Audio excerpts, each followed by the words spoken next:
مکارم و محامد اسی ذوالجلال والاکرام کے لیے ہے جس نے لفظ کن سے کائنات کی تخلیق فرمائی۔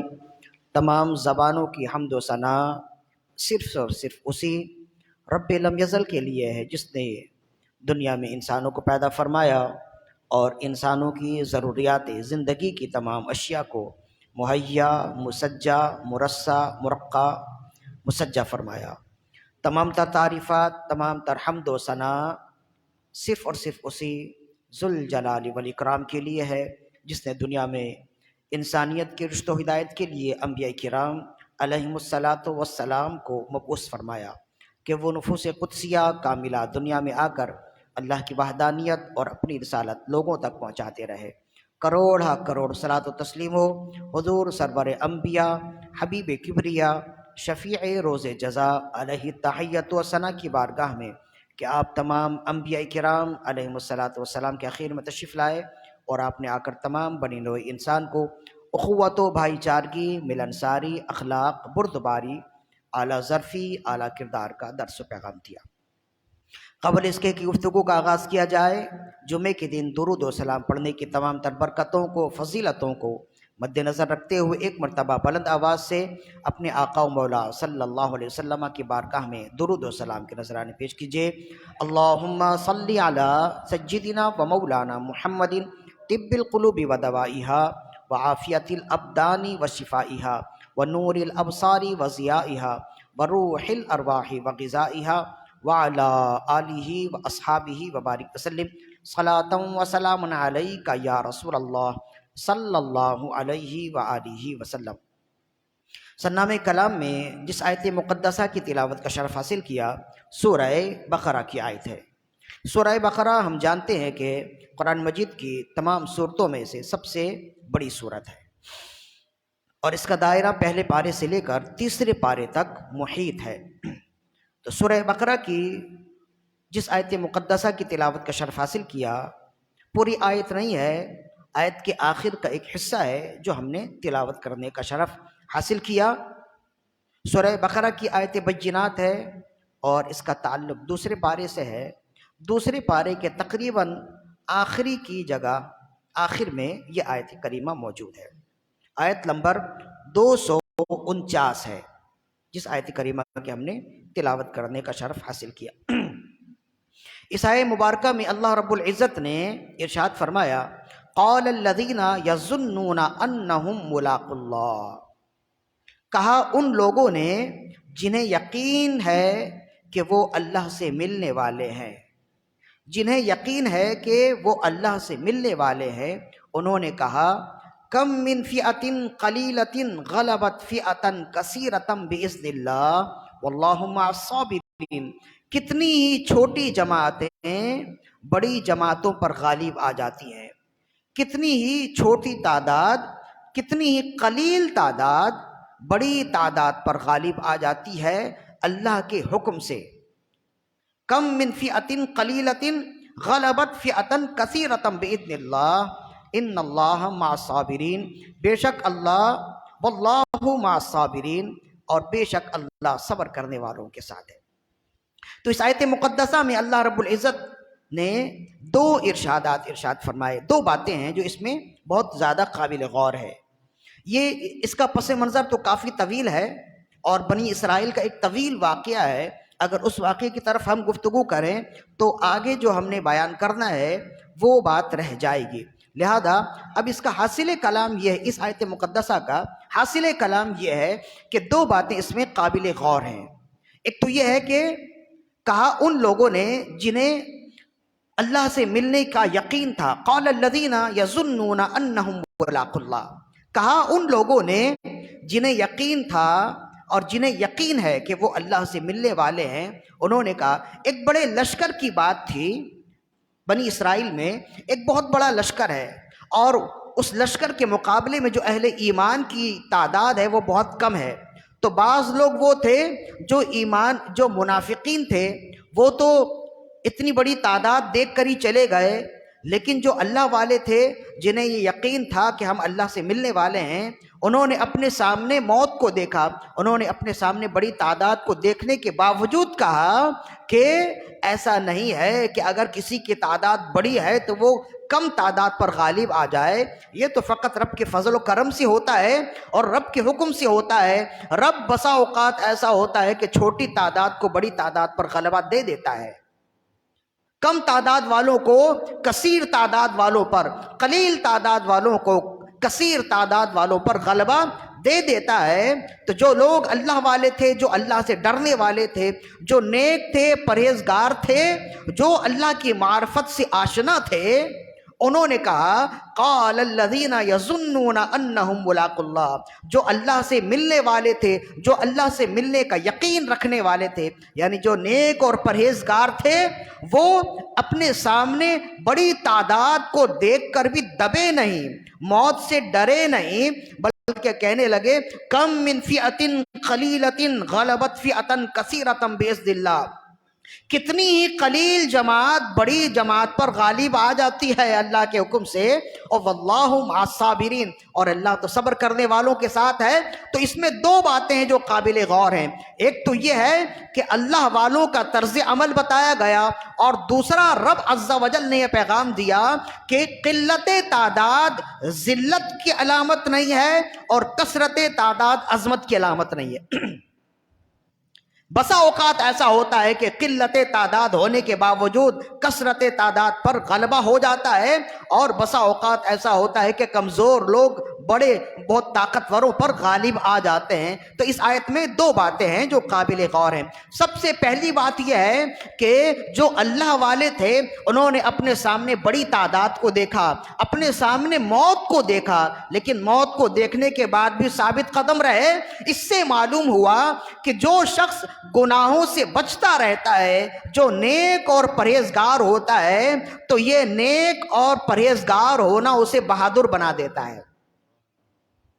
اور جس قدر زیادہ انسان دنیا داری میں لگ جائے، جس قدر زیادہ اپنے باطن کو گناہوں سے آلودہ کرتا رہے، آہستہ آہستہ اس کے دل میں بزدلی آ جاتی ہے، دنیا کی محبت آتی ہے، موت سے ڈر آ جاتی ہے، اور جیسے جیسے انسان رب کی معرفت کے قریب ہوتا جاتا ہے، جیسے جیسے بندہ گناہوں کو چھوڑتا ہے، نیکیوں کا خوگر ہوتا چلا جاتا ہے، تو اس کے بہت سے فوائد اس کی زندگی میں رونما ہوتے ہیں، اس کا ظاہر و باطن پاک ہوتا رہتا ہے۔ اور انہی فوائد میں سے ایک باطنی فائدہ اسے یہ حاصل ہوتا ہے کہ جو شخص نیک اور پرہیزگار ہوتا ہے، جو رب سے ڈرنے والا ہوتا ہے، پھر وہ کسی سے ڈرتا نہیں ہے۔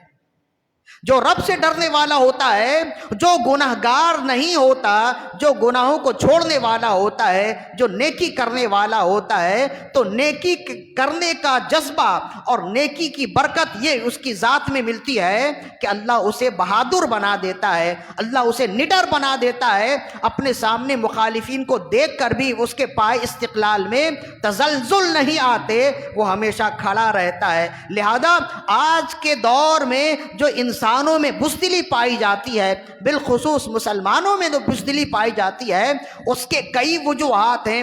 بہت بڑی وجہ ہے کہ آج کا انسان سب سے ڈرتا ہے، اگر ڈرتا نہیں تو رب سے نہیں ڈرتا۔ آج کا انسان رب کے حقوق ادا نہیں کرتا، باقی ہر ایک کے حقوق ادا کرنے کے لیے ڈرتا رہتا ہے۔ لہذا جب اس نے رب سے ڈرنا چھوڑ دیا، جب اس نے رب کی بندگی چھوڑ دی، جب اس نے رب کی اطاعت چھوڑ دی، تو اس کے دل میں بزدلی آ گئی۔ اب آج کا انسان جب بزدل ہوا تو پھر ساری دنیا اس کی مخالف ہو گئی، اور ساری دنیا نے اسے ایسا کھایا جیسے کہ بھوکے کھانے کے لیے ایک دوسرے کو بلاتے ہیں۔ ساری دنیا نے آج مسلمانوں کو، اسلام مخالف قوتوں نے آج مسلمانوں کو ایسے ہی مل کر کھانا شروع کر دیا۔ اس کے کئی وجوہات ہیں، اس میں سے ایک بہت بڑی وجہ یہ ہے کہ جو اللہ والا ہو جاتا ہے، جو نیک اور پرہیزگار ہو جاتا ہے، وہ نڈر ہو جاتا ہے۔ آپ دیکھیں نا اس آیت میں جتنے لوگ منافقین تھے وہ سب چھوڑ کر بھاگ گئے کہ اتنی بڑی تعداد کے مقابلے میں ہم کیسے آئیں، لیکن قرآن مجید نے جب نشانی بیان کی، ثابت قدم رہنے والوں کی نشانی بیان کی، تو کہا قال الذین یظنون انہم ملاقو اللہ، جو لوگ اللہ کی بارگاہ میں ملاقات کا یقین رکھتے تھے، یعنی نیک اور پرہیزگار تھے، انہوں نے کہا ہم بھاگنے والے نہیں ہیں، اس لیے کہ بسا اوقات ہم نے دیکھا ہے، اکثر ایسا دیکھا ہے کہ چھوٹی جماعت بڑی جماعت پر غالب آ جاتی ہے، جس سے معلوم ہوا کہ نیکی انسان کو بہادر بناتی ہے۔ چنانچہ حضرت امام مولانا روم رحمہ اللہ مثنوی میں روایت کرتے ہیں، فرماتے ہیں کہ رسول اللہ صلی اللہ علیہ وسلم کے ایک بہت ہی چہیتے صحابی بھی ہیں اور چچا ہیں آپ کے، حضرت حمزہ، امیر حمزہ، سید الشہداء امیر حمزہ رضی اللہ عنہ، جن کا مزار مدینہ مقدسہ میں ہے، مدینہ منورہ میں ہے، اور کہتے ہیں کہ امیر حمزہ رضی اللہ عنہ آج کے دن میں بھی صاحب تصرف ہیں، اور رسول اللہ صلی اللہ علیہ وسلم نے ان کی قبر کے پاس کھڑے ہو کر آپ نے قسم کھا کے یہ جملے ارشاد فرمائے تھے، فرمایا تھا میں رب کی قسم کھا کے کہتا ہوں کہ قیامت تک تمہارے قبر کے پاس جو آئے گا اور آ کر تمہیں سلام کہے گا، تم اس کے سلام کو جواب دو گے۔ حضرت امیر حمزہ، مصعب بن عمیر رضی اللہ عنہ، ان تمام کی قبر ایک ہی جگہ ہے، ایک ہی کمپاؤنڈ کے اندر ہے۔ تو رسول اللہ صلی اللہ علیہ وسلم کے چچا ہیں حضرت حمزہ رضی اللہ عنہ، غزوہ احد میں آپ کو شہید کر دیا گیا تھا، جس کا دکھ آپ کو زندگی بھر رہا۔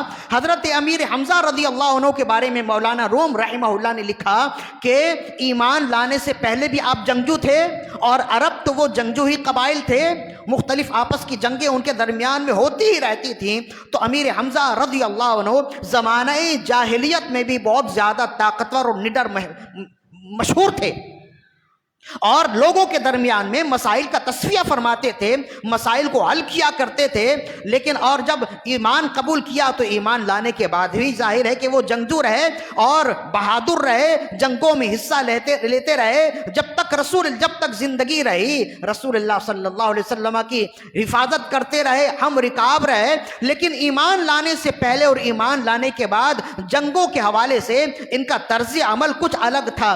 کہتے ہیں کہ جب ایمان نہ لائے تھے، اس وقت جب جنگوں میں شامل ہوتے، کسی جنگ میں شامل ہوتے تو دو زرہ پہن کر شامل ہوتے تھے۔ زرہ کہتے ہیں جنگی لوہے کے لباس کو، تاکہ کہیں سے کوئی برچھی نہ لگے، کہیں سے کوئی تلوار کا ضرب نہ آئے، کہیں سے کوئی تیر نہ آئے، اس سے بچت ہو جائے، تو ایک نہیں بلکہ دو زرہ پہن کر جنگ میں شامل ہوتے اور بہادری کے جوہر دکھاتے۔ اور جب مسلمان ہوئے تو حضرت صحابہ کرام فرماتے ہیں جب وہ مسلمان ہوئے اور جب رسول اللہ صلی اللہ علیہ وسلم کے ساتھ جنگ میں شریک ہوئے تو ایک زرہ بھی پہنتے نہیں تھے، سامنے میں گریبان کے بٹن بھی کھلے ہوتے، یوں ہی تلوار لے کر میدان جنگ میں فدا وارانہ آ جاتے، مجاہد کی حیثیت سے آتے اور رسول اللہ صلی اللہ علیہ وسلم اسلام کی دفاع کرتے، رسول اللہ کی عزت و ناموس کی دفاع کرتے، بغیر زرہ پہنے ہی میدان جنگ میں آ جاتے، کود جاتے۔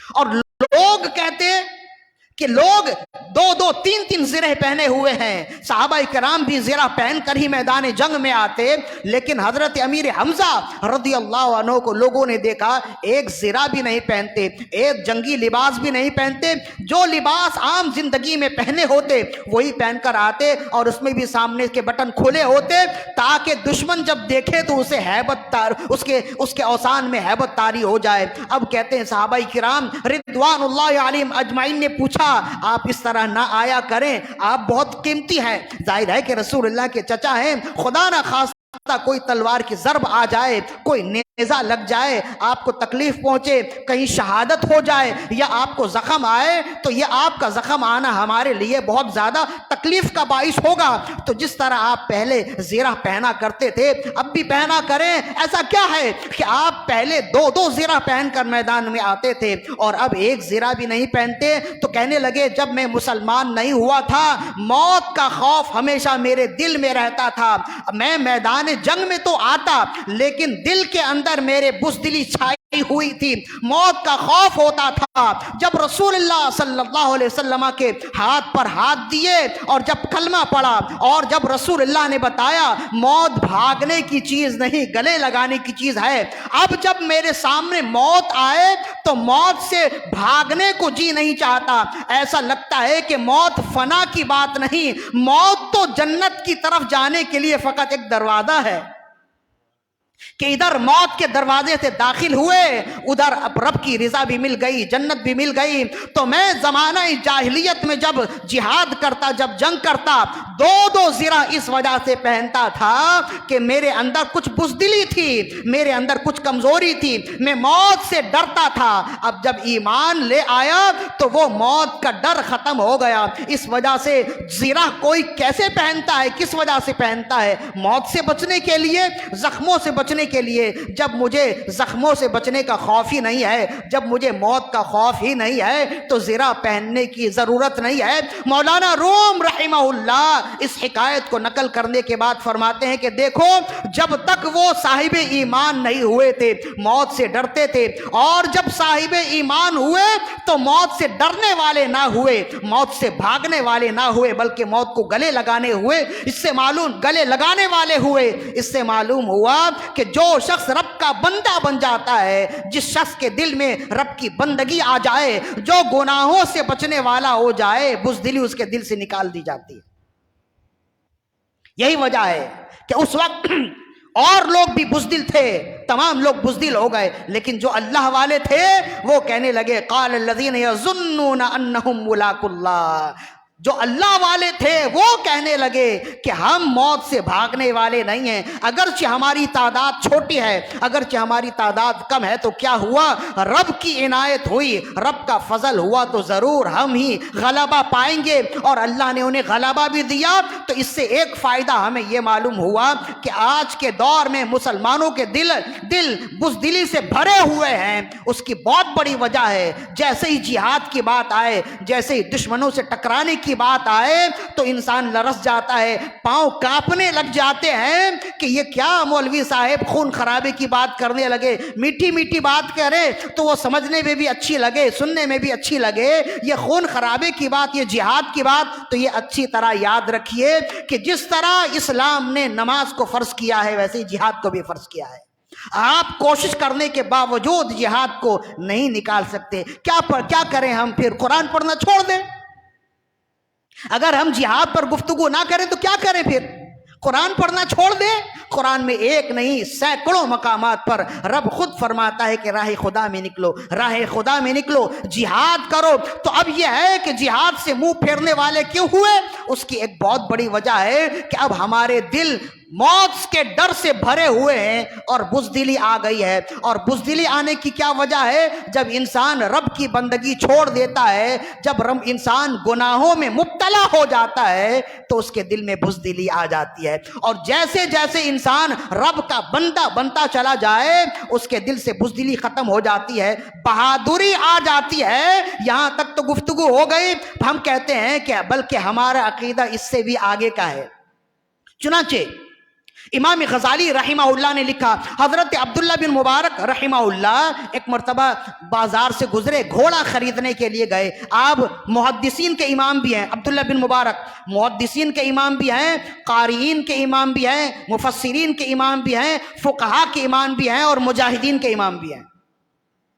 کہتے ہیں اس زمانے کے ائمہ ایک مجلس میں بیٹھے اور غور کرنے لگے، اس زمانے میں سب سے بڑا محدث کون ہے؟ کہا عبداللہ بن مبارک۔ کہا اس زمانے میں سب سے بڑا امیر المجاہد کون ہے؟ عبداللہ بن مبارک۔ اس زمانے میں سب سے بڑا مفسر کون ہے؟ عبداللہ بن مبارک۔ کہتے ہیں کہ مجلس ختم ہوئی تو سب اس بات پر اتفاق کر کے اٹھے کہ اس زمانے میں عبداللہ بن مبارک جیسا ہمہ جہت شخصیت کوئی نہیں، اس زمانے میں عبداللہ بن مبارک جیسی ہمہ جہت شخصیت کوئی نہیں ہے۔ یہ ہے عبداللہ بن مبارک کہ وہ مفتی بھی ہیں، عالم ہیں، فاضل بھی ہیں، اور جہاد فی سبیل اللہ کا شوق بھی رکھتے ہیں۔ لہذا بازار گئے گھوڑا خریدنے کہ گھوڑے کے پر بیٹھ کر اللہ کی راہ میں جہاد کریں۔ گھوڑا خریدنے کے لیے گئے، ایک گھوڑے کی طرف گئے تو اس کی بڑی اچھی قیمت تھی، یعنی گھوڑا دیکھنے میں تو بہت اعلیٰ نسل کا لگتا لیکن اس کی قیمت کم تھی۔ تو مالک سے پوچھا یہ تو بہت اعلیٰ نسل کا ہے، کیا اس میں کوئی خرابی ہے، کوئی بیماری ہے، چال چلن میں کوئی ایسی بات ہے کہ کیا اس کے پاؤں میں کوئی ایسی چیز تو نہیں جس کی وجہ سے چلنے میں دشواری ہو؟ کہا یہ گھوڑا بالکل صحیح ہے۔ تو کہا کہ پھر اس کی ایسی سستی قیمت کیوں ہے؟ کہا اس میں ایک خرابی ہے، یہ ظاہری خرابی نہیں باطنی خرابی ہے، اور وہ یہ کہ یہ مالک کا وفادار نہیں ہوتا ہے۔ مالک جب دائیں کی طرف اشارہ کرے تو بائیں کی طرف جاتا ہے، بائیں کی طرف اشارہ کرے دائیں کی طرف جاتا ہے، جس جگہ اسے آواز نکالنا نہ ہو اس جگہ یہ آواز نکالتا ہے، جب دشمن کے سر پر پہنچنے کی بات آئے تو پیٹ پھیر کر بھاگتا ہے۔ یہ ساری بیماریاں، یہ ساری غلطیں اور یہ ساری باتیں، بے وفائی اس کے اندر موجود ہے۔ یہ ساری بے وفائی مالک کے ساتھ، یہ ساری بے وفائی اس کی ذات میں موجود ہے۔ اس وجہ سے جب وقت پر ہی یہ پاس نہ آئے، جب وقت پر ہی یہ کام نہ آئے تو پھر اسے رکھ کر فائدہ کیا ہے؟ اس وجہ سے اگرچہ یہ اعلیٰ نسل کا ہے، اس کے باوجود میں بیچنا چاہتا ہوں۔ اونے پونے جیسے تیسے حضرت عبداللہ بن مبارک رحمہ اللہ نے وہ لے لیے، وہ گھوڑا لیا، اور لینے کے بعد جہاد میں گئے تو میدان جہاد میں جیسا مالک نے کہا تھا بالکل اس کے الٹ پایا۔ یہ تو ایسا ہے کہ اشاروں پر چلتا ہے، یہ تو ایسا ہے کہ جہاں خاموش رہنے کی بات آئے وہاں خاموش رہتا ہے، جیسے ہی دشمن کو دیکھتا ہے لپک کے سامنے چلا جاتا ہے۔ اب جب میدان جہاد سے واپس آئے تو وہ جو آقا تھا، وہ جو پہلا مالک تھا گھوڑے کا، وہ انتظار میں تھا کہ آئیں گے اور شکایت کریں گے کہ تم نے کیسا گھوڑا دے دیا۔ عبداللہ بن مبارک سے ملاقات ہوئی، مالک نے کہا آپ نے میرے گھوڑے کو کیسا پایا؟ تو کہنے لگے کہ جیسے تم نے کہا تھا اس کے بالکل برخلاف پایا ہے۔ تم نے تو کہا تھا کہ اس میں وفا نہیں ہے، اس میں تابعداری نہیں ہے، حالانکہ میں نے تو اس کے اندر تابعداری کوٹ کر بھری دیکھی ہے، اس کے اندر تو تابعداری ہے، اس کے اندر تو وفاداری ہے۔ کہ حیرت ہے، میرے ساتھ تو ایسا نہیں کرتا تھا اور آپ کے ساتھ ایسا کرنے لگا۔ حضرت عبداللہ بن مبارک رحمہ اللہ فرماتے ہیں کہ جب میں اسے لے کر گھر کی طرف چلا اور جب میں میدان جہاد کی طرف جانے لگا، میں نے اس کے کان میں کہا میں اپنے تمام تر گناہوں سے رب کی بارگاہ میں توبہ کرتا ہوں، رب کا وفادار بنتا ہوں اور تجھ سے بھی یہ یقین رکھتا ہوں اب چونکہ میں رب کا وفادار ہو گیا ہوں تو بھی میرا وفادار بن جا۔ تو کہتے ہیں گھوڑے نے 3 مرتبہ سر ہلا کر حامی بھری اور پھر جب گیا تو وہی دیکھا۔ تو عبداللہ بن مبارک فرماتے ہیں کہ گھوڑے کے اس عمل سے مجھے معلوم ہو گیا کہ بے وفائی کا مرض گھوڑے میں نہیں تھا، مالک میں تھا۔ تو چونکہ خود رب کا بے وفا ہے اس وجہ سے تیری سواری بھی تجھ سے بے وفائی کرتی تھی، اور میں چونکہ خود رب کا فرما بردار بندہ ہوں اس وجہ سے میری سواری بھی فرما بردار ہو گئی۔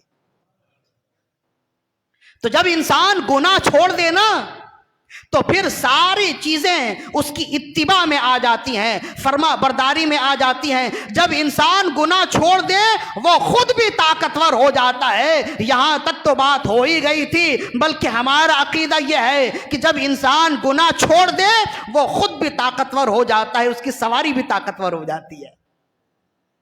اور جب انسان گناہ پر گناہ کرتا رہے بزدلی خود بھی اس کے اندر آ جاتی ہے، حتیٰ کہ اس کی سواری میں بھی بزدلی آ جاتی ہے۔ یہاں تک تو گفتگو ہو گئی، یہاں پر ہم نے اور بھی آگے جانا ہے، لیکن چلتے چلتے ایک مرتبہ یہ سمجھ لیجئے یہ سواری کی بات ہے۔ سواری بھی ہمارے لیے بہت ہی کارآمد چیز ہے۔ اگر کبھی ایسا ہو کہ بار بار آپ کی سواری آپ کو تنگ کرے تو ایک مرتبہ ضرور اپنی ذات کی طرف بھی دیکھیے۔ اگر آپ رب کی زیادہ نافرمانی کرنے والے ہوں گے تو ہو سکتا ہے اس نافرمانی کی نحوست آپ کی سواری میں آ گئی، سب کچھ ٹھیک ہے پھر بھی تنگ کرتی ہے، تو ایسی صورت میں آپ کو چاہیے سواری نہ بدلیں، اپنے اعمال بدلیں۔ اگر آپ اپنے اعمال بدلیں گے، بہت سے ایسے لوگ ہیں جو آتے ہیں استخارہ کرنے کے لیے کہ جی ہم نے نئی گاڑی لی ہے اور ہم نے اس کو کرائے پر ڈالا ہے، لیکن نئی گاڑی ہونے کے باوجود، نئی سواری ہونے کے باوجود فائدہ 1 ٹکے کا نہیں ہوتا ہے۔ روزانہ ہر 1-2 دن کے بعد اس میں کچھ نہ کچھ لگانا پڑتا ہے، یہ بہت تنگ کرتی ہے، چلتی نہیں، عین بیچ سڑک پر یہ بند ہو جاتی ہے، بہت ہی تکلیف کی بات ہوتی ہے، بہت ہی پریشانی کا سامنا ہوتا ہے۔ استخارہ کر کے بتائیے کہ آخر یہ میرے ساتھ کیا ہو رہا ہے۔ تو ہم ایسے لوگوں کو یہی پیغام دیتے ہیں کہ گاڑی کی طرف بعد میں دیکھنا، ایک مرتبہ اپنی طرف دیکھ لو۔ ہو سکتا ہے کہ اگر تمہارے اعمال اچھے ہو گئے تو گاڑی خود ہی وفادار ہو جائے۔ اس لیے کہ جب انسان اپنے رب کا وفادار ہو جائے سواری بھی وفادار ہو جاتی ہے۔ جیسے میں نے بتا دیا حضرت عبداللہ بن مبارک رحمہ اللہ کے حوالے سے ایک فائدہ ہو گیا۔ دوسرا فائدہ یہ ہوا، یہ رب کا وعدہ ہے، کم من فئۃ قلیلۃ غلبت فئۃ کثیرۃ باذن اللہ، بہت سی چھوٹی جماعتیں بڑی جماعتوں پر غالب آ جاتی ہیں۔ بہت سی چھوٹی جماعتیں بڑی جماعتوں پر غالب آ جاتی ہیں، یہ رب کا وعدہ ہے۔ اور اگر ہم دیکھیں شروع زمانے سے لے کر اسلام کے شروع دور سے لے کے آج کے دور تک، تو اس مسلمانوں نے جب بھی کسی بھی قوم سے جنگ کی ہے تو ان کا مقابلہ برابر کا کبھی بھی نہیں ہوا۔ مسلمانوں نے جب بھی اپنے مخالف سے جنگ کی ہے تو مخالف کی تعداد مسلمانوں کی تعداد سے ہمیشہ دگنی یا چوگنی رہی ہے۔ اس کے باوجود رب نے ہمیشہ انہیں سرفروشی، رب نے ہمیشہ انہیں سربلندی عطا کی ہے۔ یہ اس بات کی دلیل ہے، رب تو یہ کہتا ہے کہ تم مجھ پر بھروسہ کر کر میدان جنگ میں تو آؤ، پھر دیکھو فتح و نصرت کے دروازے تمہارے لیے کیسے کھلتے ہیں۔ اور یہ وعدہ رب کا کس طرف ہے؟ قرآن مجید کی اسی آیت میں ہے، کم من فئۃ قلیلۃ غلبت فئۃ کثیرۃ باذن اللہ۔ یہاں سے ہم نے مزید اور بھی گفتگو کرنی تھی، لیکن ہم اسی آیت کے تحت غزوہ موتا کا کچھ پس منظر بیان کرنا چاہتے ہیں۔ اور غزوہ موتا کا پس منظر کیوں بیان کرنا چاہتے ہیں؟ جمادی الاول یہی مہینہ ہے، اسی مہینے کی کوئی تاریخ تھی، تاریخ میں اختلاف موجود ہے، اس وجہ سے اختلاف تاریخ کو چھوڑ دیتے ہیں۔ یہی مہینہ تھا غزوہ موتا کا، جس میں رسول اللہ صلی اللہ علیہ وسلم نے ایک لشکر تیار کیا اور ایک زبردست جنگ ہوئی، حق اور باطل کی جنگ ہوئی۔ اس جنگ کا نام، اس غزوے کا نام غزوہ موتا رکھا گیا۔ اگرچہ رسول اللہ اس غزوہ میں شریک نہیں تھے، لیکن چونکہ لشکر کی ترکیب آپ نے خود ہی کی تھی، اس وجہ سے اس جنگ کو غزوہ کا نام دیا جاتا ہے۔ حالانکہ غزوہ اس جنگ کو کہتے ہیں جس میں رسول اللہ خود بنفس نفیس شریک ہو، لیکن چونکہ رسول اللہ صلی اللہ علیہ وسلم نے اس لشکر کی ترکیب خود ہی کی تھی، صف بندی خود ہی فرمائی تھی، امیر لشکر کا انتخاب آپ نے خود ہی کیا تھا، اس وجہ سے اس غزوہ کو غزوہ موتا کہتے ہیں۔ سن ہجری 8 ہے، سن ہجری 8 میں یہی مہینہ ہے، جمادی الاول کا مہینہ ہے۔ رسول اللہ صلی اللہ علیہ وسلم نے اپنا ایک سفیر حضرت حارث بن عمیر الازدی رضی اللہ عنہ کو ایک رقعہ دے کر بھیجا شاہ روم کی طرف۔ اسلامی رقعہ تھا کہ اسلام قبول کر لو، تبلیغی رقعہ تھا، وہ رقعہ دے کر آپ نے بھیجا۔ کہتے ہیں کہ وہ رقعہ جب وہ سفیر اکیلے تھے، حضرت حارث بن عمیر رضی اللہ عنہ اکیلے تھے، اور رسول اللہ صلی اللہ علیہ وسلم نے جب انہیں حکم دیا تو تنہائی چلے، اور چلتے ہوئے مدینے سے دور نکلے، بیت المقدس کے قریب پہنچے، 100 کلومیٹر کا فاصلہ ہے، مقام موتا پر پہنچے تو وہاں کا حاکم تھا، وہ عیسائی تھا، اس نے آپ کو گرفتار کر لیا۔ گرفتار کرنے کے بعد فقط اس وجہ سے کہ آپ مسلمان تھے اور رسول اللہ صلی اللہ علیہ وسلم کے صحابی تھے، رسول اللہ کے سفیر تھے، اس نے ظالمانہ طور پر، بہیمانہ طور پر آپ کو شہید کر دیا۔ اب جب یہ خبر رسول اللہ صلی اللہ علیہ وسلم کی بارگاہ تک پہنچی تو آپ ایسا نہیں ہے کہ ایک خون کو رائیگاں جانے دیں اور کہے چلو ایک کا خون ہے، کوئی ایسی بات نہیں، کوئی غلط فہمی ہو سکتی ہے، بیٹھ کر مذاکرات کر لیتے ہیں، ایسا کچھ بھی نہ ہوا۔ ادھر اپنے صحابی کے شہید ہونے کی خبر رسول اللہ نے سنی، اور ادھر آپ نے لشکر کشی اور لشکر کی ترتیب شروع کر دی۔ فرمایا اس نے میرے صحابی کو ظالمانہ طور پر قتل کیا ہے، لہذا ہم ان کے خلاف جنگ کریں گے، خون کا بدلہ لیں گے۔ اور تمام صحابہ کرام کو جمع کیا، اور جمع کرنے کے بعد 30,000 کا ایک لشکر تیار ہو گیا۔ مکہ فتح ہونے کے فوراً بعد ہی ہے، مکہ بھی سن ہجری 8 میں ہی فتح ہوا ہے نا، اور یہ غزوہ موتا بھی سن ہجری 8 میں ہی ہے۔ مکہ فتح ہونے کے چند مہینوں کے بعد کہیں یہ واقعہ ہے۔ کہتے ہیں کہ رسول اللہ صلی اللہ علیہ وسلم نے تمام صحابہ کرام کو جمع کیا، اور جمع کرنے کے بعد ایک لشکر کی تشکیل فرمائی، اور اس لشکر کی تعداد کتنی تھی؟ ایک محتاط اندازے کے مطابق 30,000 کا لشکر تیار ہوا۔ اب چونکہ رسول اللہ صلی اللہ علیہ وسلم خود تو وہاں آپ گئے نہیں، اس لیے کہ ابھی مکہ فتح ہوا ہے، کچھ امور معاملات یہاں پہ بھی سنبھالنے ہیں آپ نے، لہذا آپ نے امیر لشکر بنایا، تمام لشکر کو ایک جگہ جمع کیا، اور جمع کرنے کے بعد فرمایا دیکھو یہ پہلا موقع ہے کہ تم بہت دور جا رہے ہو، اب تک جتنی جنگیں ہوئی وہ ادھر ہی قریب کی جنگیں ہوئی ہیں نا، غزوہ بدر ہے، احد ہے، غزوہ خیبر ہے، اور جتنی جنگیں ہوئی ہیں وہ قریب قریب کے علاقے میں ہیں. یہ پہلی جنگ تھی جو بہت دور ہے، یہ پہلا غزوہ تھا جو مدینے سے بہت دور، بیت المقدس سے 100 کلومیٹر کے فاصلے پر، 100 میل کے فاصلے پر یہ موجود ہے. تو کس قدر مدینے سے دور کا سفر ہے. لہذا جب یہ دور کا سفر ہے تو پہلے ہی حکمت عملی تمہیں بتا دی جائے، بیک اپ پلان پہلے ہی بتا دیا جائے. چنانچہ رسول اللہ صلی اللہ علیہ وسلم نے تمام صحابہ کرام کو جمع کیا اور فرمائے دیکھو یہ 30,000 کا لشکر ہے اور یہ پہلا موقع ہے، تم کسی مشرک سے لڑنے نہیں بلکہ عیسائیوں سے لڑنے جا رہے ہو، رومیوں سے لڑنے جا رہے ہو. تمہارا پہلا مقابلہ ہے، پہلا وقت ہے کہ تمہارا مقابلہ رومیوں سے ہے. اب تک تو مشرکین مکہ سے مقابلہ تھا نا، یا قریب قریب کے جو یہودی تھے ان سے مقابلہ تھا. یہ پہلا موقع تھا یہودیوں، یہ پہلا موقع تھا عیسائیوں سے، رومیوں سے مقابلہ تھا. آپ نے فرمایا تم رومیوں سے مقابلہ کرنے کے لیے جا رہے ہو، دیکھو ایک ساتھ ہی رہنا. اور صحابہ کرام سے فرمایا میں تمہارا امیر لشکر حضرت زید بن حارثہ رضی اللہ عنہ کو بناتا ہوں. زید بن حارثہ جو رسول اللہ صلی اللہ علیہ وسلم کے منہ بولے بیٹے ہیں، جنہیں رسول اللہ صلی اللہ علیہ وسلم نے ایک وقت میں اپنا نام دیا تھا، اور صحابہ کرام زید بن محمد کے نام سے ہی آپ کو پکارتے تھے. پھر جب قرآن مجید کی آیت نازل ہوئی تو صحابہ کرام نے آپ کو زید بن حارثہ کہنا شروع کر دیا. لیکن رسول اللہ صلی اللہ علیہ وسلم کے ہمیشہ نور نظر رہے، اس قدر نور نظر تھے کہ حضرت زید بن حارثہ کے بیٹے حضرت اسامہ بن زید امام حسین کو ایک کندھے پر اور ایک کندھے پر حضرت اسامہ بن زید کو بٹھایا کرتے تھے. رسول اللہ صلی اللہ علیہ وسلم اس قدر آپ محبت فرمایا کرتے تھے. آپ نے فرمایا میں تمہارا امیر لشکر زید بن حارثہ کو بناتا ہوں، اور فرمایا دیکھو جنگ کا پانسا کبھی بھی پلٹ سکتا ہے، معاملات کچھ بھی ہو سکتے ہیں. اگر زید بن حارثہ شہید ہو جائیں تو پھر میں حکم دیتا ہوں کہ عالم اسلام حضرت جعفر طیار لیں گے، جعفر ابن ابی طالب لیں گے. مولا علی رضی اللہ عنہ کے سگے بھائی ہیں، علی ابن ابی طالب، جعفر ابن ابی طالب، یہ مولا علی رضی اللہ عنہ کے بھائی ہیں. آپ نے فرمایا اگر حضرت زید بن حارثہ رضی اللہ عنہ میدان جنگ میں کام آ گئے اور اگر وہ شہید ہو گئے تو پھر پرچم اسلام کو اٹھانے کی ذمہ داری جعفر ابن ابی طالب کی ہوگی، پھر وہ تمہارے امیر لشکر ہوں گے. پھر آپ نے ارشاد فرمایا اور اگر جعفر ابن ابی طالب بھی شہید ہو گئے، شہید کر دیے گئے تو پھر عبداللہ بن رواحہ رضی اللہ عنہ کو میں امیر لشکر بناتا ہوں.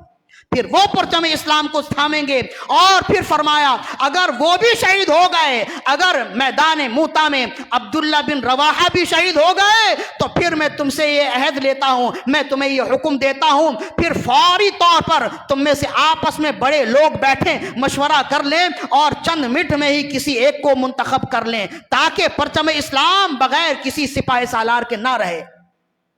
تو کہتے ہیں یہ دے کر بھیجے.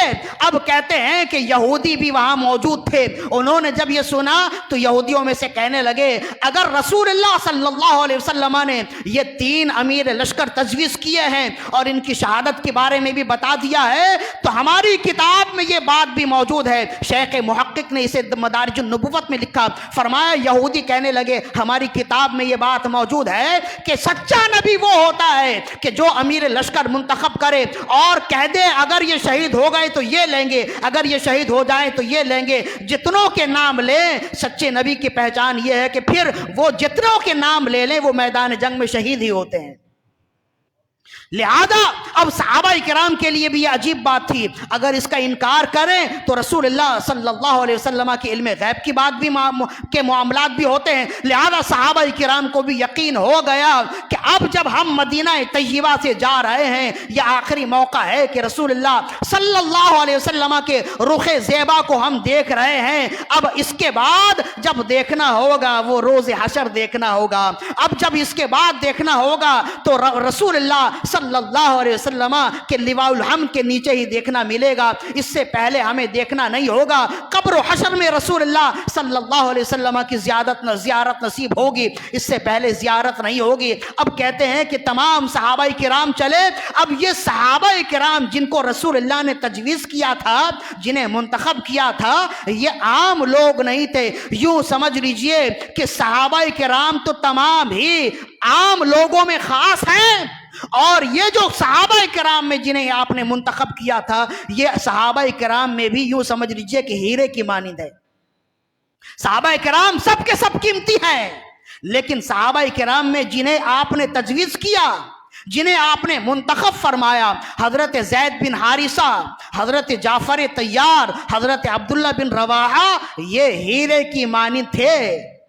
حضرت زید بن حارثہ کے بارے میں ہم گفتگو کرتے رہتے ہیں۔ جعفر طیار رضی اللہ عنہ کا مقام و مرتبہ بہت زیادہ بلند ہے اور آپ پر چند لفظوں میں گفتگو نہیں کی جا سکتی۔ آپ کی گفتگو کے لیے انشاءاللہ ہم ایک الگ سے نشست رکھیں گے جس پر آپ کی شان بیان کی جائے گی۔ عبداللہ بن رواحہ جو شان میں ان سب سے کم ہے، اب ان کی شان اگر ظاہر ہو جائے، ان کا مقام و مرتبہ ظاہر ہو جائے تو پھر ان کا جو ان سے بڑے مرتبے والے ہیں ان کا مقام و مرتبہ سمجھنے کے لیے کچھ آسانی ہو جائے گی۔ عبداللہ بن رواحہ رضی اللہ عنہ کیسے پاک باطن ہیں اور کیسی پاک ہستی ہیں، اور رسول اللہ اور اللہ اس کے رسول سے محبت کیسی ہے، رسول اللہ کی دعا آپ سے کیا ہے، یہ سمجھنے کے لیے دیکھیے کہ ان کے اعمال کیسے پاکیزہ ہیں۔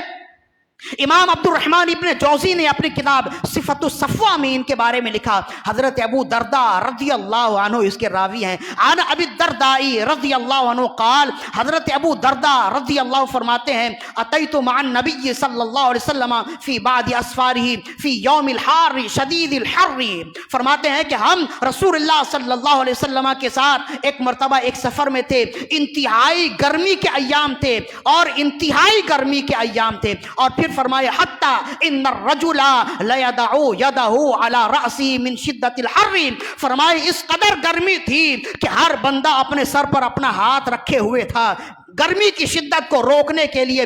فرمایا ایسی سخت گرمی تھی، ایسی سخت گرمی کی حدت و شدت تھی، اس کے باوجود وما من القوم صائم الا رسول اللہ و عبداللہ ابن رواحہ، ایسی شدید گرمی میں کہ ہر شخص کے لیے گرمی کا سہنا مشکل ہو گیا، ایسی سخت گرمی میں حالت سفر میں ہمارے درمیان میں اگر روزے دار تھے تو دو تھے، ایک اللہ کے رسول اور دوسرے حضرت عبداللہ بن رواحہ رضی اللہ عنہ۔ کیسے اطاعت الہی کے خوگر ہیں، کس قدر رسول اللہ صلی اللہ علیہ وسلم کی اطاعت کرنے والے اور کس قدر رب کی بندگی کرنے والے ہیں کہ حالت سفر میں تو فرض روزے بھی اس کی بھی رخصت ہوتی ہے کہ تم جب تم اپنے گھر آ جاؤ، جب سفر سے گھر آ جاؤ اطمینان سے روزہ رکھ لو، لیکن اس قدر رب کی اطاعت کا شوق رکھنے والے یہ کون ہیں؟ حضرت عبداللہ بن رواحہ رضی اللہ عنہ، رب کی ایسی اطاعت کرنے والے۔ دوسری روایت امام سیوطی نے جامع صغیر میں لکھا، امام سیوطی نے جمع الجوامع میں لکھا، متقی ہندی نے کنز العمال میں لکھا، امام دارمی نے مسند الفردوس میں لکھا۔ کہتے ہیں عبد الرحمن ابن ابی لیلہ اسے روایت کرتے، فرماتے ان عبداللہ ابن رواحہ رضی اللہ عنہ اتى النبی صلی اللہ علیہ وسلم ذات یوم وهو يخطبه فسمعه وهو يقول اجلسوا فجلس۔ حضرت عبداللہ بن رواحہ رضی اللہ عنہ ایک مرتبہ جمعے کی نماز پڑھنے کے لیے مسجد کی طرف آ رہے ہیں، وہ یخطبہ، اور رسول اللہ صلی اللہ علیہ وسلم خطبہ ارشاد فرما رہے ہیں، دروازے پر ہی داخل ہوئے، مسجد کے دروازے کے باہر ہی ہیں، رسول اللہ صلی اللہ علیہ وسلم کی آواز کانوں تک آئی، اجلسو، بیٹھ جاؤ۔ حضرت عبداللہ بن رواحہ کے کانوں تک یہ آواز آئی، فجلسا فی مکان ہی، آپ اپنی جگہ اسی جگہ بیٹھ گئے، خارجا من المسجد، مسجد کے باہر جس جگہ آپ نے قدم رکھے تھے جیسے ہی کانوں تک رسول اللہ کا فرمان آیا فوراً بیٹھ گئے۔ حتی فرغ رسول اللہ صلی اللہ علیہ وسلم الخطبہ، یہاں تک کہ رسول اللہ حتی فرغ النبی صلی اللہ علیہ وسلم الخطبہ، یہاں تک کہ نبی صلی اللہ علیہ وسلم خطبہ سے فارغ ہوئے، فبلغ ذلك النبی صلی اللہ علیہ وسلم فقال له، تو پھر جب یہ بات نبی صلی اللہ علیہ وسلم تک پہنچائی گئی کہ یا رسول اللہ صلی اللہ علیہ وسلم عبداللہ بن رواحہ نے آپ کے فرمان پر عمل کرنے میں ایسی عجلت دکھائی کہ جیسے آپ نے فرمایا بیٹھ جاؤ، فوراً ہی مسجد کے باہر بیٹھ گئے۔ جب یہ بات رسول اللہ تک پہنچی، رسول اللہ نے ان کے لیے دعا کے لیے ہاتھ اٹھائے اور فرمایا کہ اللہم زادک اللہ حرصا فی طواعیت اللہ و طواعیت نبیہ، کہ رسول اللہ صلی اللہ علیہ وسلم نے ان کے لیے دعا کی اور فرمایا اللہ کی اطاعت اور اللہ کے نبی کی اطاعت پر رب تمہارے دل میں شوق اور جذبہ مزید زیادہ کرے۔ کہ ایسا شوق، ایسا جذبہ ہر کسی کا نہیں ہوتا ہے۔ تو یہ ہے حضرت عبداللہ بن رواحہ رضی اللہ عنہ۔ رب کی اطاعت دیکھیے تو بھی بے مثال، نبی صلی اللہ علیہ وسلم کی اطاعت دیکھیے تو بھی بے مثال۔ مزید اور بھی ان کے مناقب موجود ہیں، کسی اور مجلس میں منزلوں میں ہم ان کے مناقب ذکر کریں گے۔ تو یہ ہے عبداللہ بن رواحہ، یہی ساری خوبیاں تھیں جس خوبی کی بنا پر رسول اللہ نے غزوہ موتا میں فرمایا کہ میں امیر لشکر بناتا ہوں حضرت زید بن حارثہ کو، اگر وہ شہید ہو جائے پھر حضرت جعفر طیار امیر لشکر ہوں گے، پھر وہ شہید ہو جائے تو عبداللہ بن رواحہ امیر لشکر ہوں گے، یہ بھی شہید ہو جائیں تو باہمی اتفاق سے مشورہ کر کسی کو امیر لشکر بنا دینا۔ اب کہتے ہیں صحابہ کرام چلے مقام موتا پر پہنچے تو وہاں رومیوں کو بھی خبر ہو گئی کہ ہمارے تعاقب کے لیے، ہمارے مقابلے کے لیے مسلمان ایک بڑے لشکر کے ساتھ آ رہے ہیں۔ تو روم سے ایک بڑا لشکر چلا اور اس لشکر کی تعداد 1,00,000 تھی، 1,00,000 سے بھی زیادہ۔ امام واقدی نے فتوح الشام میں بھی اس کو لکھا، اور یہ تمام کتب تفاسیر میں، کتب سیرت میں یہ ساری باتیں موجود، حتیٰ کہ ان میں سے بہت سی باتیں صحیح بخاری اور مسلم بلکہ کل سیاہ ستہ میں موجود ہے۔ غزوہ کا بیان جہاں بھی آپ دیکھیں گے پڑھیں گے، غزوہ موتا کا بیان سر فہرست آپ کو ملے گا۔ کہتے ہیں کہ مقام موتا پر جب صحابہ کرام پہنچے اور آپ کو خبر ملی کہ وہاں سے رومیوں کا، عیسائیوں کا بھی 1,00,000 سے زیادہ بڑی تعداد میں لشکر بھی آ رہا ہے، صحابہ کرام رک گئے۔ بعض کہنے لگے ہم اتنی بڑی تعداد کے مقابلے کے لیے تو آئے نہیں تھے، اور ہمیں اس بات کا گمان بھی نہ تھا کہ اتنی بڑی تعداد ہمارے مقابلے بھی آئے گی، اب ہم کیا کریں؟ بعضوں نے کہا کہ رسول اللہ صلی اللہ علیہ وسلم کی طرف ایک قاصد بھیجتے ہیں اور ان سے کہتے ہیں کہ یا رسول اللہ صلی اللہ علیہ وسلم یہاں معاملات اس قدر زیادہ ہو گئے، اب آپ مشورہ دیں ہمیں کیا کرنا چاہیے۔ تو ہو سکتا ہے کہ رسول اللہ ہماری تعداد میں اضافہ کے لیے مزید اور کوئی لشکر بھیج دیں۔ اس مقام پر حضرت عبداللہ بن رواحہ رضی اللہ عنہ کھڑے ہوئے اور فرمانے لگے لگتا ہے کہ تم بڑی تعداد دیکھ کر کچھ ہیبت زدہ ہو گئے، یہ اچھی طرح یاد رکھو ہم جہاد کے لیے بعد میں آئے ہیں، موت سر پر لے کر پہلے آئے ہیں۔ مسلمان جب میدان جہاد میں نکلتا ہے تو جہاد کی نیت بعد میں ہوتی ہے، اللہ کی راہ میں مرنے کی نیت پہلے ہوتی ہے۔ لہذا جب مرنے آئے ہو تو قلت تعداد یا کثرت تعداد نہیں دیکھو۔ پھر آپ نے یہی آیت تلاوت کی، کم من فئۃ قلیلۃ غلبت فئۃ کثیرۃ باذن اللہ۔ فرمایا کیا تم نے یہ پڑھا نہیں کہ رب یہ وعدہ فرماتا ہے کہ بہت سی چھوٹی جماعتیں بڑی جماعت پر غالب آ جاتی ہیں۔ جب رسول اللہ کی تائید و نصرت ہمارے ساتھ ہے، جب رب کی فتح و نصرت ہمارے ساتھ ہے، ہمیں گھبرانے کی ضرورت نہیں ہے۔ اگرچہ ہماری تعداد ان کے مقابلے میں بہت کم ہے، لیکن ہم رب کی اطاعت کرتے ہوئے، رب پر بھروسہ کرتے ہوئے ان کا مقابلہ کریں گے۔ لہذا صف بندی ہوئی، مقابلہ ہوا، اور مقابلہ جیسے جیسے ہوتا جاتا ایک ایک کر کے صحابہ کرام شہید ہوتے جاتے۔ سب سے پہلے حضرت زید بن حارثہ شہید ہوئے، ان کے بعد جعفر طیار شہید ہوئے، ان کے بعد حضرت عبداللہ بن رواحہ شہید ہو گئے، اور ادھر یہ معاملات چل رہے تھے۔ سینکڑوں میل دور رسول اللہ صلی اللہ علیہ وسلم مسجد نبوی میں خطبہ دے رہے ہیں، صحیح بخاری کی روایت ہے۔ سینکڑوں میل دور ہیں موتا سے مدینہ، سینکڑوں میل دور کا سفر ہے۔ رسول اللہ صلی اللہ علیہ وسلم منبر پر بیٹھے خطبہ دے رہے ہیں، خطبہ دیتے دیتے اچانک آپ کہنے لگے، اب موتا کے میدان میں اللہ کے شیروں میں سے ایک شیر آیا ہے، پرچم اسلام اس کے ہاتھ میں ہے، اسے زید بن حارثہ کہتے ہیں۔ یہ اللہ کا شیر دشمنوں کی طرف بڑھ رہا ہے، گاجر مولی کی طرح کاٹ رہا ہے، لیکن رب کی تقدیر اب غالب آ گئی، ایک تلوار اس کے گردن پر لگی، اور اب کچھ برچھیاں ہیں جو اسے پیوست ہو گئیں، اور آہستہ آہستہ اب یہ اللہ کا شیر اب زمین پر آ رہا ہے، اس نے جام شہادت نوش کر لیے، اب پرچم اسلام گرنے ہی والا ہے۔ دوسرے اللہ کے شیر نے پرچم اسلام کو سربلندی دے دی. اور یہ کون ہے؟ یہ جعفر طیار ہے، یہ میرا بھائی ہے، یہ جعفر ابن ابی طالب ہے. اب یہ پرچم اسلام کو لے کر دشمنوں کے نرغے میں آگے آگے جاتا ہے، لیکن کیا ہے، رب کی تقدیر اس پر بھی غالب آئی، یہ بھی شہید ہو کر زمین پر گرتا ہے. پرچم اسلام اب گر ہی رہا ہے. تیسرا اللہ کا شیر آگے بڑھتا ہے. یہ کون ہے؟ یہ عبداللہ بن رواحہ ہے. اس نے پرچم اسلام کو تھام لیا اور اب یہ آگے بڑھتا ہے، مسلمانوں کو لے کر دشمنوں کی جمعیت میں گھس جاتا ہے، آگے بڑھتا ہے، ہر ایک کو گاجر مولی کی طرح کاٹتا ہے. لیکن رب کی تقدیر غالب ہے. اب رب کی تقدیر سے یہ بھی جام شہادت نوش کرتا ہے. پرچم اسلام گر ہی رہا ہے کہ کسی نے تھام لیا. اور پھر کہتے ہیں صحابہ کرام نے آپس میں مشورہ کیا، اور مشورہ کرنے کے بعد فرمایا کہ خالد ابن ولید کو دوبارہ، اب خالد ابن ولید کو سپاہ سالار اعظم بنایا جائے گا. خالد ابن ولید نے اپنے ہاتھ میں پرچم اسلام کو تھاما. ادھر صحابہ کرام باہمی مشورہ کر کے خالد ابن ولید کو امیر المجاہدین منتخب کرتے ہیں. اور ادھر رسول اللہ صلی اللہ علیہ وسلم مسجد نبوی میں بیٹھے اپنے منبر پر بیٹھے ہوئے صحابہ کرام سے کہہ رہے ہیں تینوں امیر مجاہدین شہید ہو گئے.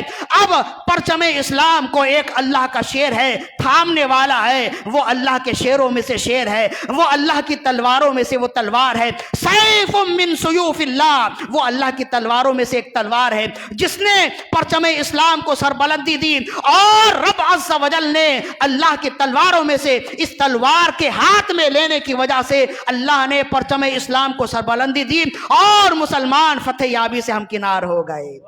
صلو علی الحبیب، اللہم صلی علی سیدنا ومولانا محمد معدن الجود والکرم وعلی آلہ واصحابہ وبارک وسلم صلاۃ و سلاما علیک یا رسول اللہ صلی اللہ علیہ وآلہ وسلم. اب دیکھیں کہ اس میں بہت ساری باتیں ہیں جو کہنے کی، وقت تو ہے نہیں، لیکن اشارے سے اب آپ بھی تو ظاہر ہے کہ اب سمجھدار لوگوں میں آپ کا بھی شمار ہوتا ہے. صحیح بخاری کی حدیث ہے. اب اگر ہم کہیں رسول اللہ صلی اللہ علیہ وسلم کو رب نے علم غیب دیا ہے تو اب اس کی کیا دلیل ہے؟ اس سے بڑھ کر اور کوئی دلیل ہو سکتی ہے؟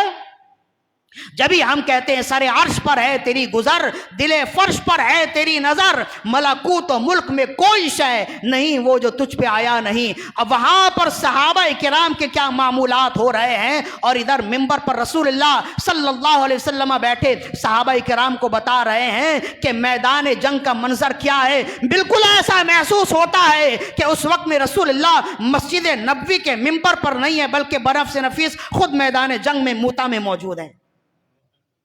تو وہاں شہادت ہوئی. اور پھر کہتے ہیں کہ پھر شام ڈھل گئی اور پھر صحابہ کرام اپنے اپنے خیموں میں آئے. بہت زیادہ زخمی ہیں، ظاہر ہے کہ صحابہ کرام کی تعداد اتنی زیادہ نہیں ہے، اور ادھر 1,00,000 کا لشکر ہے. دوسرے دن حضرت ادھر تو رسول اللہ نے خود ہی پہلے ہی بتا دیا کہ اللہ نے فتح دے دی، مسلمانوں کو فتح یابی سے سرخرو کر دیا ہے. اب کہتے ہیں دوسرے دن حضرت خالد ابن ولید رضی اللہ عنہ نے لشکر کی صف بندی کی اس طرح کہ جو سیدھے طرف تھے انہیں بائیں طرف کر دیا، جو الٹے طرف تھے انہیں سیدھے طرف کر دیا، جو سامنے تھے انہیں پیچھے کر دیا، جو پیچھے تھے انہیں سامنے کر دیا. اب جب دونوں لشکر سامنے ہوئے تو سامنے والے تو وہی تھے جو 3 دن سے تھے، لیکن جب انہوں نے سامنے میں دیکھا تو وہ الگ الگ چہرے نظر آئے، دہشت زدہ ہو گئے اور کہنے لگے ہو سکتا ہے مسلمانوں کی مدد کے لیے کوئی نیا لشکر آ گیا ہو. یہ ایک ایسی دہشت تھی جس کی وجہ سے آدھی بزدلی ان کے دل سے، آدھی جمع مردی ان کے دل سے نکل گئی اور بزدلی آ گئی. اور جب بزدلی آئی تو حضرت خالد ابن ولید رضی اللہ عنہ نے اسی بزدلی کا فائدہ اٹھایا اور 30,000 کا لشکر لے کر 1,00,000 سے مقابلہ کرتے ہیں اور پھر فتح یابی سے ہمکنار ہوتے ہیں.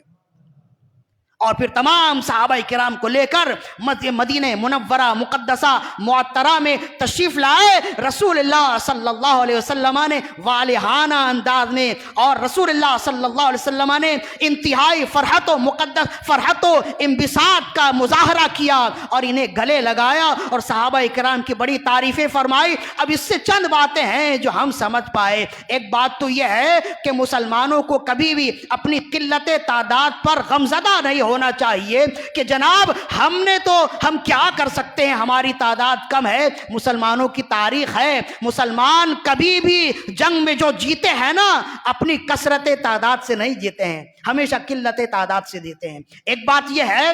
دوسری بات یہ ہے کہ گاہے بگاہے نماز روزوں کا معاملہ، نماز روزوں کے فضائل اور مناقب بھی بیان کیے جاتے ہیں، نماز روزوں کے مسائل اور فضائل بھی بیان کیے جاتے ہیں۔ گاہے بگاہے رسول اللہ صلی اللہ علیہ وسلم کی سیرت کے باب میں سے غزوات کا ذکر بھی ہونا چاہیے، اس سے مسلمانوں کے خون گرم ہوتے ہیں اور جذبہ جہاد دل میں بڑھتا ہے۔ اسی وجہ سے ہم نے غزوہ موتا کا ذکر کیا۔ دو بات ہو گئی، تیسری اور آخری بات ہے، دیکھیں تو صحیح کہ ادھر ایک رسول اللہ صلی اللہ علیہ وسلم کا سفیر شہید کیا گیا، ایک رسول اللہ صلی اللہ علیہ وسلم کا ایک غلام، ایک سفیر شہید کیا گیا۔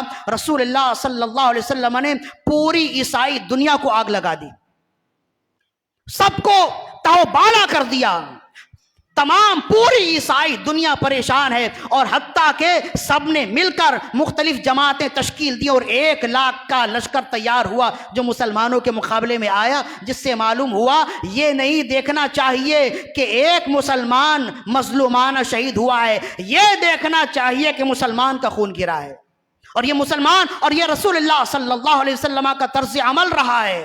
آپ نے مسلمان کے خون کو اور مسلمان کی جان کو کبھی بھی رائیگاں جانے نہیں دیا، العیاذ باللہ، کبھی بھی آپ نے رائیگاں جانے نہیں دیا۔ ایک سفیر کی شہادت ہوئی نا، وہ بھی وہی دور تھا، مسلمان اتنی طاقت میں نہیں تھے، کہہ سکتے تھے کہ ابھی ہماری طاقت اس قدر زیادہ نہیں ہے، اگر ہم نے ان کا مقابلہ کیا ساری دنیا ہمارے مقابلے میں آ جائے گی، ایسا نہیں۔ رسول اللہ صلی اللہ علیہ وسلم کو اگر بھروسہ ہے، اگر آپ کو توکل ہے تو اپنے رب پر ہے، اور آپ نے ایک تاریخ دی ہے اور آپ نے ایک قاعدہ دیا ہے۔ قاعدہ کیا دیا ہے؟ مسلمان کا خون دنیا کے تمام خونوں سے زیادہ قیمتی ہے۔ اگر مسلمان کا ایک مسلمان کا خون آ جائے، خون اسے ناحق شہید کر دیا جائے، اس کا بدلہ لینے کے لیے اگر مقابلے میں 1,00,000 بھی آ جائیں، مسلمانوں کی تعداد اگر کم بھی ہو، تو ہماری غیرت کا تقاضا ہے کہ ہم اس کا خون ضرور رائیگاں جانے نہ دیں، ہم اس کے خون کا بدلہ لیں۔ یہ تاریخ ہماری بتاتی ہے۔ اب صحابہ کرام اور رسول اللہ صلی اللہ علیہ وسلم کی تاریخ دیکھیے اور اس زمانے کا حال دیکھیے تو پھر آنکھیں شرم سے جھک جاتی ہیں کہ رسول اللہ نے ہمیں کیا تعلیم دی اور آج ہماری تعلیمات کیا ہیں۔ وہاں تو رسول اللہ صلی اللہ علیہ وسلم کی تعداد بھی کم تھی، اس کے باوجود ایک صحابی کے خون کا بدلہ لینے کے لیے آپ نے پوری رومی دنیا کو تہوبالا کر دیا۔ لیکن ایک عافیہ صدیقی ہے جو تمام مسلم ممالک کی طرف حسرت بھری نظروں سے دیکھ رہی ہے کہ ساری دنیا میں 55 یا 56 اسلامی ممالک ہیں، سب مل کے ایک عافیہ صدیقی کو رہائی دلا نہیں سکتے۔ یہ ہمارے لیے مقام شرم ہے، غور ہے، یہ ہمارے حکمران کو سوچنا چاہیے، یہ ہمارے صاحبان اقتدار کو سوچنا چاہیے کہ رسول اللہ صلی اللہ علیہ وسلم نے ایک صحابی کے خون کا بدلہ لیا اور ایسا بدلہ لیا کہ تمام عیسائی دنیا کو آگ لگا دی۔ یہ ایک استعارہ ہے، آگ لگانے کا مطلب یہ ہے کہ ان کے سکھ چین کو ختم کر دیا، حتیٰ کہ وہ 1,00,000 کا لشکر لانے پر مجبور ہو گئے، اور یہاں 55 یا 56 اسلامی ممالک ہیں اور عافیہ صدیقی ظالموں کی قید میں ہے اور بار بار یہی دعا کرتی ہے کہ یا اللہ کوئی محمد بن قاسم آ جائے، کوئی سلطان صلاح الدین ایوبی آ جائے، کوئی ایک ایسا اسلام کا لشکر آ جائے، کوئی ایسا امیر مجاہد آ جائے جو تمام مسلم ممالک میں ایک خون کی لہر دوڑا دے، تمام مسلم ممالک کے خون میں ایک جذبہ جہاد کی لہر دوڑا دے، جس کی وجہ سے اسے ایک عزت مل جائے۔ یہ فقط ایک ذات کی بات نہیں ہے کہ ہم کہیں ایک عورت ہے، ایک عورت کی رہائی کے لیے ہم اپنا امن و سکون داؤ پر لگا دیں، یہ اصل میں ایک کی بات نہیں ہے۔ وہی تو ہم نے کہا نا پہلے بھی کہ جنگیں فتح کے لیے یا کامیابی کے لیے لڑی نہیں جاتی، جنگیں تو فقط غیرت کے لیے لڑی جاتی ہیں۔ جنگیں جیت یا ہار کے لیے نہیں ہوتی، جنگیں فقط وقار کے لیے ہوتی ہیں۔ اس دور میں بھی رسول اللہ صلی اللہ علیہ وسلم اگر چاہتے تو آپ چھوڑ دیتے، چاہو چلو کوئی بات نہیں ہے۔ ایک حضرت حارث بن عمیر رضی اللہ عنہ صحابی ہیں اور وہ بھی اتنے معروف صحابی نہیں ہیں، کہ جن کے خون کا بدلہ لینے کے لیے اتنے بڑے بڑے صحابہ کرام کو امیر لشکر بنا کر بھیجا جائے، اور ان کے مقابلے میں حضرت زید بن حارثہ شہید ہوئے، ان کے خون کا بدلہ لینے کے لیے حضرت جعفر طیار شہید ہوئے، حضرت عبداللہ بن رواحہ شہید ہوئے، یہ بتاتے ہیں کہ جنگ رسول اللہ صلی اللہ علیہ وسلم کا یہ عمل بتاتا ہے کہ جنگ جیت یا ہار کے لیے نہیں ہوتی، جنگ وقار کے لیے ہوتی ہیں، اور رسول اللہ صلی اللہ علیہ وسلم نے ہمیں یہی تعلیم دی ہے۔ لہذا نماز اور روزے ان تمام باتوں کا لحاظ رکھنا بھی ضروری ہے، ساتھ ساتھ جذبہ جہاد بھی اپنے دل میں رکھنا ضروری ہے۔ بلکہ امام ابو داؤد تو اس بات کو یہ حدیث نقل کرتے ہیں، رسول اللہ صلی اللہ علیہ وسلم نے ارشاد فرمایا، کوئی مسلمان اس حالت میں اس دنیا سے جائے کہ اس نے کوئی جنگ نہ کی ہو، کسی جہاد میں حصہ نہ لیا ہو، اور کبھی اس کے دل میں جہاد کا شوق بھی اس کے دل میں نہ آیا ہو، رسول اللہ نے فرمایا وہ اگر مرے گا تو منافقت کی موت مرے گا۔ اللہ تعالیٰ سے دعا ہے کہ رب ذوالجلال ہماری آج کی حاضری اپنے بارگاہ میں قبول و مقبول فرمائے۔ وما علینا الا البلاغ المبین۔